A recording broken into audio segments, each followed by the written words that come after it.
이스라엘 자손들을 애굽에서 구출하라고 하신 그 하나님의 소명 앞에 끝까지 주저하던 모세가 결국 순종을 합니다. 모세가 순종하자 하나님은 그에게 순조로운 출발의 여건들을 허락해 주셨습니다. 첫 번째로 애굽에서 모세를 죽이려고 기다리고 있던 이들이 다 죽었다는 사실을 알려주었습니다. 또한 장인 이드로도 생각보다 쉽게 허락해줬고 축복하며 보내주었습니다. 그리고 모세의 형 아론이 동력자로 모세와 함께 애굽에 들어가게 되었습니다. 순풍에 돛을 단 배처럼 모든 것이 순조로웠습니다. 모세와 아론은 애굽에 도착하고 이스라엘의 모든 장로들을 불러 모았습니다.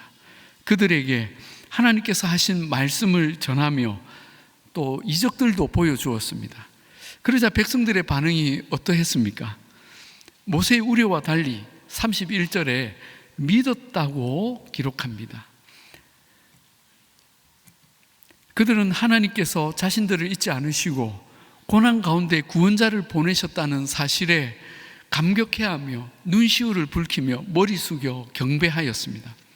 백성들의 마음이 하나님께로 돌아오기 시작한 것입니다. 모세는 안도의 큰 한숨을 쉬며 감사했을 것입니다. 이 모든 구원의 역사들은 하나님께서 일하심으로 말미암은 결과들이었습니다. 그런데 우리가 여기서 간과하지 말아야 할 중요한 사실이 있습니다. 그것은 하나님의 백성이 하나님께로 돌아가는 것을 결코 기뻐하지 않는 존재가 있다는 것입니다. 바로 우리의 대적 마귀 사탄입니다. 마귀의 입장에서 지금까지 자기 종으로 마음껏 부려먹던 사람들이 어느 날 하나님의 말씀을 듣고는 우리가 하나님의 백성이었어 하면서 자기를 떠나겠다고 하면 마귀가 그랬니? 잘가 하겠습니까? 무슨 수를 써서라도 그들을 붙잡고 끝까지 놓아주지 않으려 할 것입니다. 여기서부터 하나님의 백성과 마귀와의 영적 전쟁이 시작이 되는 것입니다. 애굽 왕 바로는 세상 권세 잡은 자 마귀를 상징하고 대변하는 인물이라고 했습니다.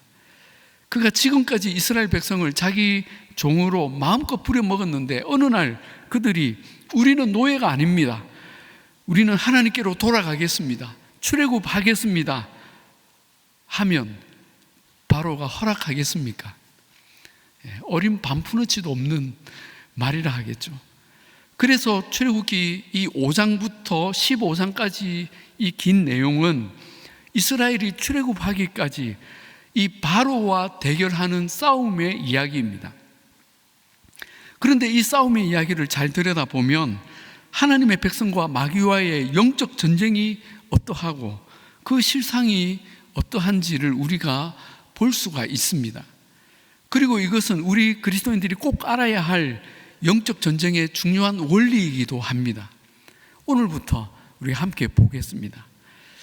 모세와 아론은 백성의 호응에 힘입어 드디어 파라오를 찾아갑니다. 그리고 담대하게 전합니다. 이스라엘 하나님 여호와께서 말씀하셨다. 내 백성을 보내라. 그러면 그들이 광야에서 내 앞에 절기를 지킬 것이니라 하셨나이다. 그러자 바로가 어떻게 반응합니까? 여호와가 누구이기에 내가 그의 목소리를 듣고 이스라엘을 보내겠느냐? 나는 여호와를 알지 못하니 이스라엘을 보내지 아니하리라. 첫 반응부터 바로는 단호히 거절합니다. 여러분, 여기서 여호와가 누구이기에 라는 말은 그가 몰라서 한 말이 아닙니다. 여호와 하나님을 아주 무시하는 표현이죠. 그도 그럴 듯이 애굽에는 수많은 우상과 신이 있었습니다. 태양의 신, 나일강의 신, 풍요의 신, 다산의 신, 성공의 신들이 온 나라에 가득했고 파라오 자신도 신으로 추앙받고 있었습니다. 이런 나라의 왕인 내가 뭐가 부족해서 듣도 보도 못한 히브리인의 신, 자기 신민이 이방의 노예로 살도록 아무 도움도 주지 못한 그런 무능한 신의 말을 내가 왜 들어야 해? 이 말인 것이죠. 여러분, 세상 사람들의 눈에 하나님은 무능한 신으로 보여질 수 있습니다. 이번 명절에 혹시 이런 가족이나 친척을 만나지는 않으셨는지 모르겠습니다.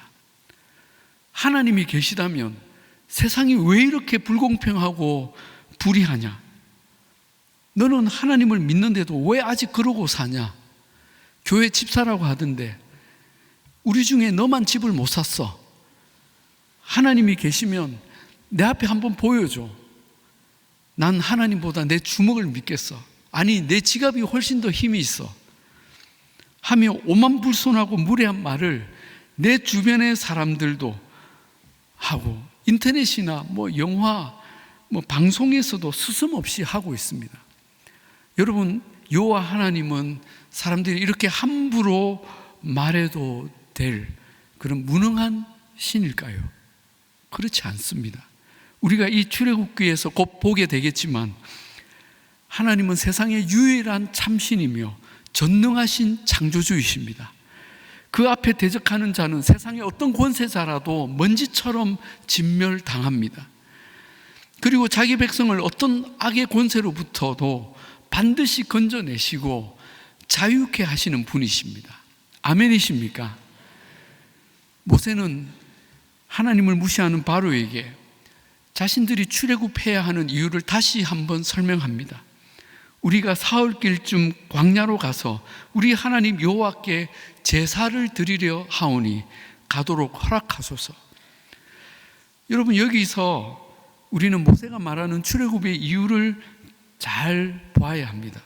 1절에는 절기를 위해서라고 했고 3절에는 제사를 드리려 한다고 합니다. 이 절기와 제사는 모두 예배를 의미하는 표현들입니다.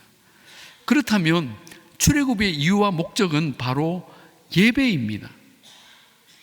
여러분, 하나님께서 우리를 창조하시고 또 죄와 죽음에서 구원하시는 가장 큰 목적이 하나님을 예배하는 것임을 우리는 꼭 기억해야 합니다. 이사야서 43장 21절에 이 백성은 내가 나를 위하여 지었나니 나를 찬송하게 하려 함이니라 하셨습니다. 우리를 창조하신 목적이 바로 하나님을 찬송하고 예배하려는 것이라는 거죠. 그러므로 우리가 하나님을 참되게 예배할 때 하나님은 가장 기뻐하십니다. 뿐만 아니라 예배하는 우리도 가장 큰 기쁨을 경험합니다. 왜 그럴까요? 예배는 하나님과 우리의 깊은 사귐이기 때문입니다. 예배를 통해 우리는 하나님을 만나고 그분의 말씀을 들으며 우리의 사랑과 헌신을 찬송과 기도와 봉헌으로 올려드리는 것입니다. 이 예배 속에서 우리는 하나님으로 충만하며 그분과 교제하고 하늘의 은혜와 능력과 큰 확신을 경험하게 됩니다. 또한 함께 예배드리는 우리 성도들과의 그 코이노니아, 성령의 교제를 경험하는 것이죠. 여러분, 이런 기쁨과 복을 우리가 세상 어디에서 경험하겠습니까? 나이트클럽에서 하겠습니까? 등산 가서 하겠습니까? 예배에서만 가능한 일입니다. 그러므로 우리는 이 예배를 사모하고 가장 귀한 가치로 여기며 우선순위를 두어야 합니다. 아멘이십니까? 여러분, 예배가 가장 귀합니다. 그러하기에 마귀는 이 예배 드리는 일을 가장 싫어하고 방해합니다. 어떻게든 예배 못 드리게 하고 못 나오게 하고 예배를 드리더라도 어떻게든 마음을 흩뜨려서 하나님께 집중하지 못하고 은혜를 받지 못하게 하는 것입니다. 이것이 마귀의 일입니다. 자, 예배를 위해 출애굽하겠다는 이 모세의 말에 바로가 어떻게 반응합니까? 아주 한심하다는 듯이 한참을 쳐다보다가 이렇게 말합니다. 예배, 너희가 현실을 망각하고 아주 잠꼬대 같은 소리를 하고 있구나. 그러면서 현실의 문제로 모세와 아론을 질타합니다. 모세와 아론아, 너희가 어쩌자고 이 백성의 노역을 쉬게 하려느냐? 가서 너희의 노역이나 하라. 가서 너희의 노역이나 하라. 요즘 말로 아주 현타가 오게 하는 말을 한 것이죠. 이걸 풀어서 설명하면 이렇습니다. 너희들 정신 차려. 지금 이 백성들 먹는 거, 입는 거 누가 주고 있니? 너희들 살 집과 일자리는 누가 주고 있니? 또 너희들 일할 때 아이들 타가서는 누가 보내주니? 다 이 나라가 해주는 것 아니냐? 너희가 이 세상의 현실을 알아? 세계 최강의 우리 애굽이 그냥 된 줄 알아? 모두 우리 신들의 은총 속에 각자 자기 일을 열심히 하니까 가능한 거야. 그런데 너희는 이 백성을 선동해서 일을 놓게 하고 광야로 나가 예배를 드리겠다고 하니, 그러면 이 백성 밥은 누가 주고 애들 학교는 누가 보내고 소는 누가 키우니? 좋은 말을 할 때 가서 너희 일이나 해. 그런 뜻입니다. 오늘도 세상은 우리에게 이런 현실의 문제로 우리 신앙의 가치를 비난하고 공격합니다. 김 집사, 지금 월세가 얼마나 올랐는 줄 알아? 애들 학원이라도 보내려면 네 월급으로 돼? 지금이 옛날처럼 밥만 먹고 사는 시대야? 언제까지 중고차 타고 다닐 거야? 네가 열심히 일하고 돈을 벌어야 가족이 어디 가서 외식이라도 한번 하지. 해외여행 못 간 집은 너희 집밖에 없어. 이봐 김 집사, 교회 봉사한다고 피곤하면 회사에서 모를 줄 알아? 당신이 잘되고 승진해야 하나님께 영광을 돌리든 할 거 아니야. 더 늦기 전에 가서 너희 일이나 해. 이게 가서 너희 노역이나 하라, 이 말입니다. 여러분, 누가 이런 현실의 문제로 우리의 급소를 때리면 우리는 하나님의 나라, 거룩한 소명, 이런 가치들이 다 흔들리기 시작합니다. 내가 지금 뭘 하고 있는 거지? 그러면서 불현듯 우리 자신이 현실과 동떨어진 아주 한심한 이상주의자처럼 느껴지기도 합니다. 그러나 여러분, 우리가 마귀의 이런 도전에 무방비로 속으면 안 됩니다. 우리는 현실을 무시하거나 세상 일을 하지 말자는 극단적 이상주의가 아닙니다. 그건 이단들이 하는 거죠. 우리는 세상에서도 열심히 일하고 건강한 시민으로 살아야 하는 책임이 있습니다. 그러나 주님의 말씀처럼 우리 사람의 진짜 생명은 우리가 먹는 떡에 있지 않고 하나님 말씀에 있음을 우리는 믿는 것입니다. 우리는 썩을 양식을 위하지 않고 영원한 생명의 양식을 위해 일하며 하나님을 예배하는 복된 인생으로 부름받았음을 아는 것입니다. 그러므로 우리는 이 현실의 쳇바퀴 속에 끊임없이 달리다가 죽는 노예가 아니라 현실을 다스리는 주인이며 자유자인 것을 잊지 말아야 합니다. 이 사실을 안다면 우리는 마귀의 속임수, 그 현타에 넘어가지 않는 것입니다. 바로와 모세의 이 1차 협상은 이렇게 결렬이 되었습니다. 어차피 예상했던 바였습니다. 그런데 문제는 지금부터였습니다. 이제부터 영적 전쟁의 구체적인 상황들이 시작이 됩니다. 파라오가 자기 힘으로 그 히브리인들을 골탕 먹이기 시작한 것입니다. 뭐? 예배? 절기? 이것들이 아직 세상의 쓴맛을 못 본 모양인데 사는 게 만만치 않다는 것을 이번 기회에 한번 보여주겠어. 그래야 앞으로 헛소리를 안 하지. 그리고는 즉시 애굽의 감독자들을 부릅니다. 너희는 이스라엘 백성들에게 이전처럼 벽돌 만드는 짚을 주지 말아라. 그들이 가서 직접 주워서 벽돌을 만들게 해라. 대신 그들이 만들 벽돌의 양은 전과 동일하다. 감하지 말아라. 이를 못 채우면 엄하게 매로 다스려라. 여러분, 웬 날벼락입니까? 지금까지 일해온 것도 허리가 끊어지도록 고생스러웠는데 이제는 재료도 주지 않고 똑같이 목표를 채우라니요. 여러분, 우리가 사는 세상도 사실 이렇게 갈수록 더 고달프고 팍팍해지지 않습니까?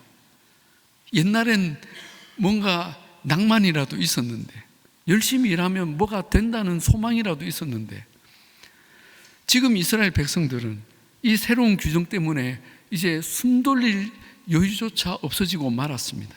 12절에 백성이 온 땅에 흩어져서 집을 찾는데 그렇게 구하기가 쉽습니까? 못 구하니까 곡초 그루터기까지 거두어다가 벽돌 재료로 쓰는 것입니다. 그러니 힘은 힘대로 들고 벽돌 상태는 더 나빠졌습니다. 수량 맞추기는 더 어려워졌습니다. 거기다가 바로의 감독관들이 수량을 못 맞추니까 이 백성의 리더인 기록원들을 때리기 시작합니다. 분명히 벽돌을 양을 맞추라고 했을 텐데 너희가 우리 말을 무시했다. 오늘 본때를 보여주겠다 하고 그날 이스라엘 백성들 중에서 많은 이들이 매를 맞았습니다. 이들은 이 일이 너무 당황스럽고 부당해서 바로를 찾아가 호소를 합니다.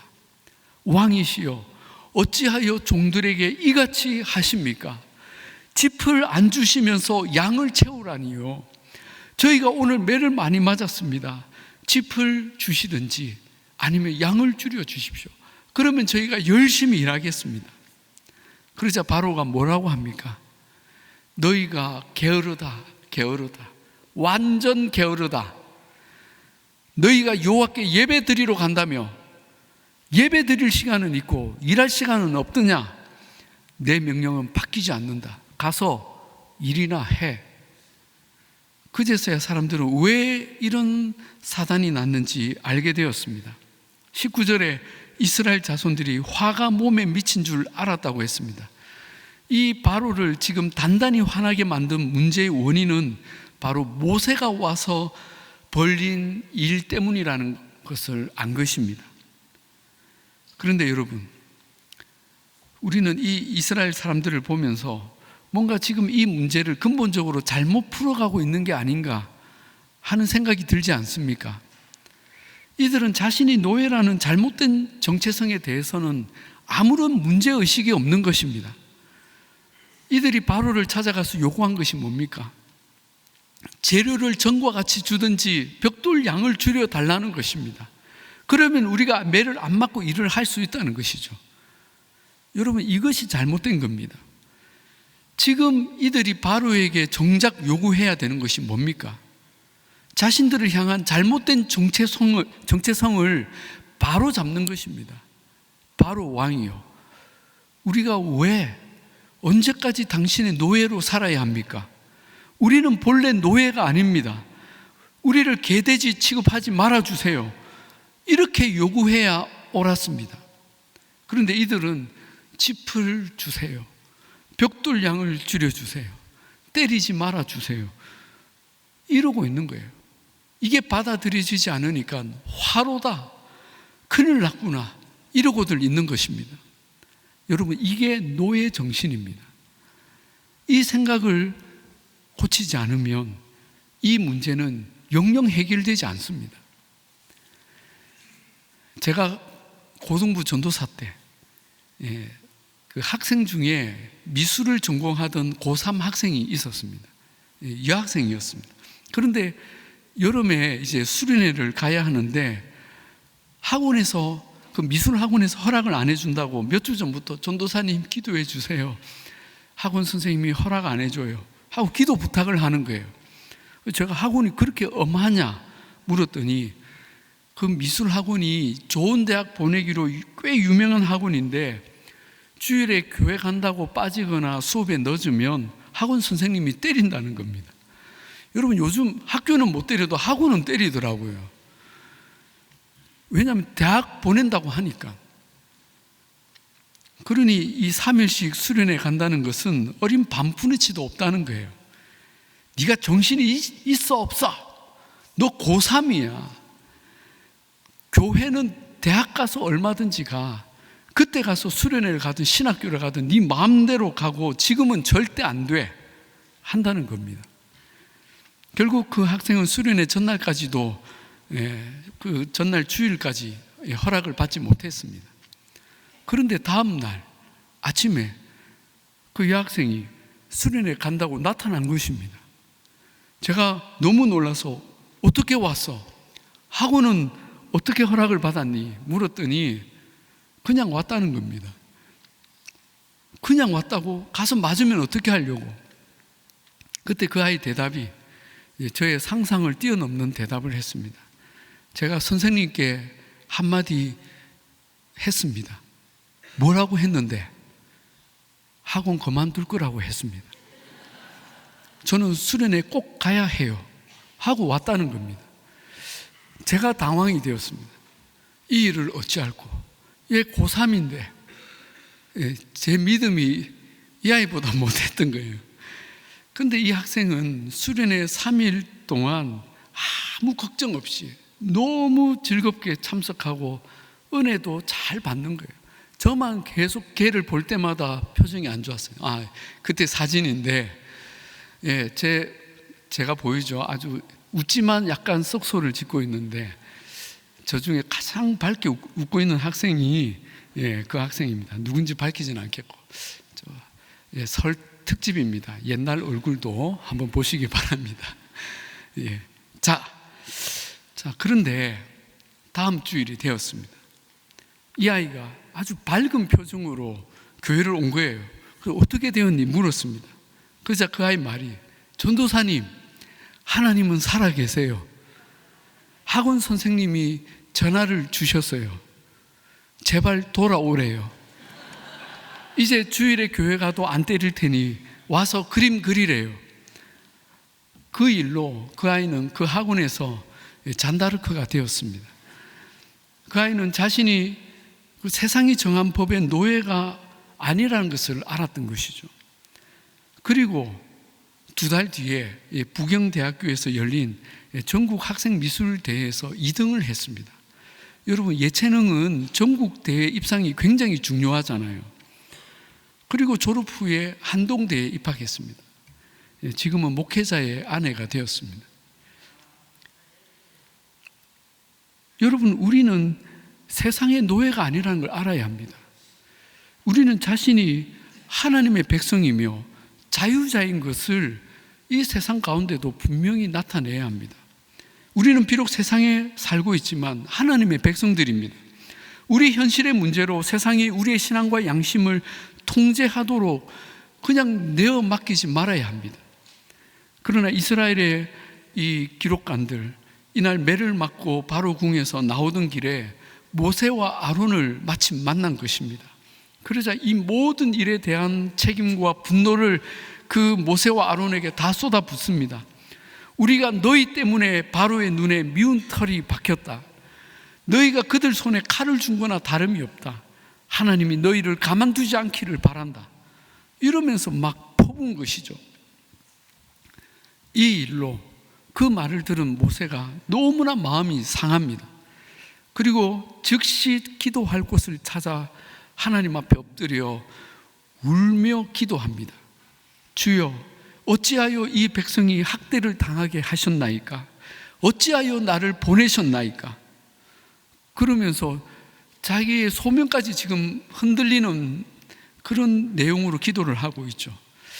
여러분, 좀 이상하지 않습니까? 모세가 어떻게 갑자기 이렇게 무너질까요? 아마도 40년 전 자기 백성을 자기가 도우려다가 크게 실패한 일이 트라우마처럼 다시 그를 억눌렀던 것입니다. 여러분, 우리도 사실 이렇게 무너질 때가 종종 있죠. 하나님, 제가 순장 못한다고 분명히 말씀드렸잖아요. 보세요, 결국 이런 낭패를 보지 않습니까? 제가 맡은 일 완전히 망했습니다. 하나님, 어떻게 이러실 수가 있습니까? 영어로 How do you do? 안 웃으시는군요. How do you do? 잘 지내시나요? 어떻게 하나님 이러실 수가 있습니까? 그러나 우리는 이 모세의 기도 가운데 한 가지 아주 희망을 보며 그의 잘한 점을 봅니다. 뭐냐면 그것은 그가 그렇게 낙심되고 무너지는 순간에 그래도 하나님께 나아가서 기도했다는 것입니다. 여러분, 이것이 모세가 끝까지 이 영적 전쟁을 감당하고 마침내 승리하게 된 비결이라는 것이죠. 여러분, 어떤 상황에서든 하나님께 기도하는 것만큼 더 나은 해결책은 없습니다. 우리의 본성은 어떻게든 내가 그 문제를 해결하려 하고 사람에게서 도움을 구하려고 하지만 진정한 해결책은 오직 하나님께 있습니다. 그러므로 우리는 언제나 먼저 기도하는 저와 여러분 되기를 바랍니다. 하나님은 6장 1절부터 이 모세에게 응답하시며 다시 약속을 주십니다. 모세야, 이제 내가 바로에게 하는 일을 네가 볼 것이다. 강한 손으로 말미암아 바로가 그들을 보내리라. 강한 손으로 말미암아 쫓아내리라. 여기서 하나님은 강한 손을 2번이나 강조하시며 이제 너는 내가 바로에게 하는 일을 보기만 하라고 하십니다. 그리고 하나님은 이 출애굽의 일을 이제부터 직접 행하시고 이루어 가십니다. 사랑하는 여러분, 오늘 우리는 하나님의 백성과 그 대적의 영적 전쟁이 어떻게 시작이 되고 진행되는지 함께 들었습니다. 첫 대결에서 모세는 실패한 것이 아니었습니다. 이 대결은 애초에 모세나 이스라엘이 감당할 싸움이 아니었습니다. 이 싸움은 처음부터 하나님의 전쟁이었습니다. 모세와 이스라엘은 하나님이 이끄시는 이 전쟁에 참전한 것 같았지만 사실은 참관한 것입니다. 참전과 참관은 다르죠. 그러나 믿음으로 끝까지 그 전쟁 한가운데 서 있을 때 하나님의 승리가 그들의 것이 되는 것입니다. 사랑하는 여러분, 하나님은 오늘 우리에게도 이 전쟁으로 부르십니다. 너희는 나 여호와가 이 전쟁에서 어떻게 너희 대적 마귀와 싸우는지, 너희를 보호하는지 너희 하나님의 강한 손을 보라고 하십니다. 하나님은 반드시 우리에게 최후 승리를 허락해 주실 것입니다. 이 결론을 알고 끝까지 이 전쟁에서 주님과 함께함으로 그 승리를 누리시는 복된 저와 여러분이 다 되시기를 주님의 이름으로 축복합니다. 기도하겠습니다. 하나님 아버지, 우리가 이 세상 속에서 날마다 현실의 문제로 고민하며 분투하며 살아갑니다. 그러나 우리가 결코 눈에 보이는 것으로만 해석하며 살지 않게 하시고 보이지 않는 세계의 도전과 싸움을 분별하며 굳건히 주를 따르게 하옵소서.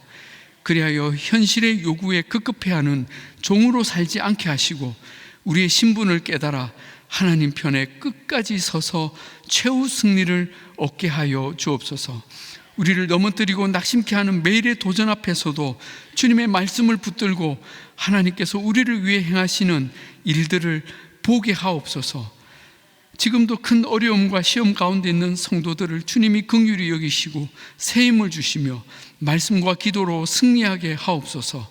감사드리며 우리의 지휘관이요 영원한 왕이신 예수님의 이름으로 기도하옵나이다. 아멘. 예, 우리 이 시간에 우리 함께 같이 찬양하십시다. 오늘 말씀 기억하시면서 우리 결단과 고백의 찬양 함께 드리실 때 그 자리에서 다 같이 일어나셔서 함께 힘있게 찬양하십시다. 세상의 유혹 시험이 내게 몰려올 때에 나의 힘으론 그것들 모두 이길 수 없네.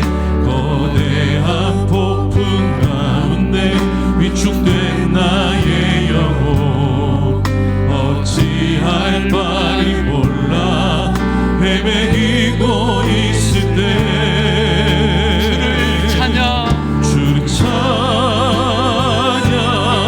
손을 들고 찬양 전쟁은 나에게 속한 것 아니니 주를 찬양 손을 들고 찬양 전쟁은 하나님께 속한 것이니 거짓과 속임수로 가득 찬 세상에서 어디로 갈지 몰라